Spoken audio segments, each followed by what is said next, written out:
lagi heboh soal kasus pencucian uang yang ada di Indonesia. Dan berikut adalah modus-modus yang dilakukan oleh oknum-oknum atau penjahat pencucian uang atau TPPU, tindak pidana pencucian uang, menurut Menko Polhukam Mahfud MD. Nah, sebenarnya ada dua nih garis besar yang sering dilakukan oleh para pelaku kejahatan tindak pidana pencucian uang. Yang pertama adalah tukar uang di dalam koper di kabin pesawat gitu. Jadi kalau ini biasanya dilakukan dengan menukar koper, misalnya koper satu berisi uang, yang satu berisi kertas yang banyak, lalu mereka kayak bertukar koper di kabin pesawat sehingga kurang terdeteksi. Selanjutnya adalah yang kedua yang sering dilakukan adalah dengan melakukan judi di Singapura, di mana judi di Singapura itu kan legal ya, karena banyak kasino-kasino yang ada di negara tersebut. Nah, makanya orang-orang Indonesia yang akan melakukan pencucian uang, dia menarik uangnya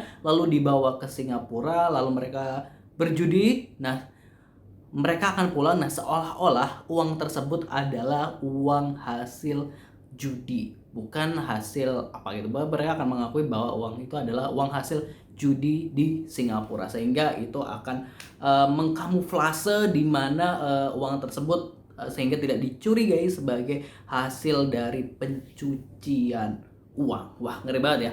Lalu menurut salah satu Instagram Finvlog Money, nah ada beberapa juga modus-modus pencucian uang yang dilakukan, seperti pertama menggunakan rekening atas nama orang lain. Ini sering banget.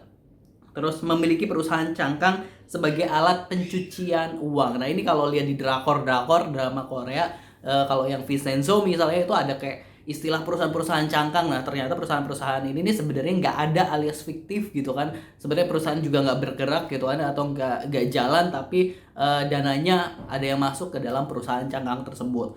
Lalu adalah malah hasil kejahatan agar keuntungan operasional perusahaan tersebut menjadi sah. Itu modus berikutnya. Lalu ada kepemilikan saham pada perusahaan atas nama keluarga dan kepemilikan aset atas nama atau pihak orang lain. Nah, misalnya kalau yang di kasus kemarin misalnya soal MDS atau Rafael Alun, bahwa